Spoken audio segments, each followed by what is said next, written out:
Hey y'all, it's ChrissyWoods. So I am going to give you a brief look into microlinks.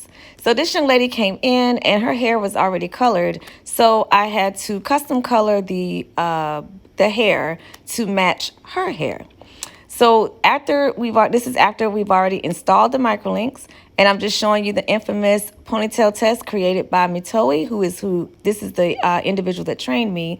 And this is the Metowimethod that I use for my microlinks. And as you can see, it fits into a ponytail perfectly. Do you see how versatile this is? This is like unclockable. This install is absolutely unclockable, y'all. Your sew-in could never, I promise you. So this is what it looks like. The color blends so nicely with her natural hair. As you can see in the bang area, that is her natural hair.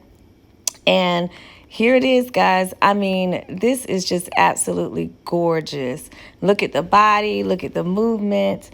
I mean, this is like essentially your hair. Like, seriously, this is your hair. Now, microlinks last up to 12 weeks. They do require maintenance, and I have more information about them on my blog. So go ahead and visit ChrissyWoods.com and check out the blog site there. But if you're interested in microlinks, visit book.ChrissyWoods.com. Schedule your microlink consultation, and let's see if you're a candidate. These things are fabulous. I'm wearing them. You should be too. See you soon.